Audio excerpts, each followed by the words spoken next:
Corona संकट के बीच दुनिया पर मंडरा रहा तीसरे विश्व युद्ध का खतरा रूस की वजह से टल गया।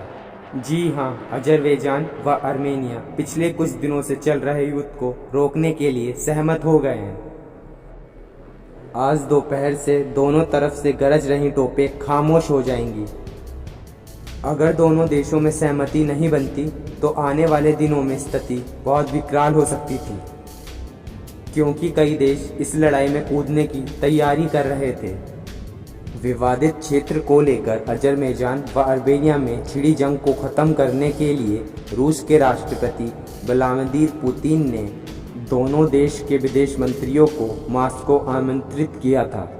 दोनों देशों में मैराथन बातचीत के बाद आखिरकार युद्ध रोकने पर सहमति बन गई। रूस के विदेश मंत्री सरगेई ने बताया कि आर्मेनिया व अजरबैजान मानवीय अधिकार के अनुसार युद्ध समाप्त करने के लिए सहमत हो गए हैं। 10 अक्टूबर 12 बजे दोनों देश युद्ध विराम को लागू कर देंगे।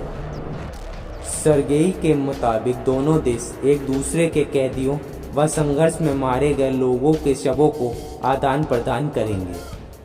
मॉस्को में आयोजित वार्ता में सरगेई ने यह भी कहा कि दोनों देश नागोर्नो काराबाख विवाद को निपटाने के लिए भी दोनों देशों ने सहमति जताई है। वैसे तो यह दो देशों की लड़ाई थी, लेकिन इसमें कई और देश भी शामिल होने की तैयारी कर रहे थे। तुर्की ने पहले ही अजरबैजान की तरफ से मोर्चा संभाल लिया था। जिस तरह से टेंशन बढ़ती जा रही थी, उस तरह से यह भी लग रहा था कि रूस के राष्ट्रपति व्लादिमीर पुतिन तुर्की के खिलाफ कोई बड़ा एक्शन ले सकते हैं। अगर ऐसा होता तो रूस व तुर्की के बीच भयानक जंग शुरू हो जाती और इस महायुद्ध में दुनिया की दूसरी शक्तियां भी शामिल हो जाती। और यह खबर भी थी कि पाकिस्तानी सेना इस युद्ध में भूमिका निभा रही थी।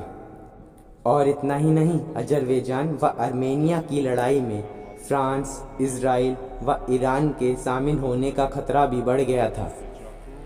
लेकिन रूस ने तुर्की के उकसावे के बावजूद संयम से काम लिया और दोनों देशों को बातचीत की मेज पर लाकर दुनिया को विश्व युद्ध के खतरे से बचा लिया। दोस्तों, अगर आप हमारे चैनल पर नए हैं तो चैनल को सब्सक्राइब कीजिए, बेल आइकन को दबाइए और हमारी वीडियो अच्छी लगे तो लाइक कीजिए।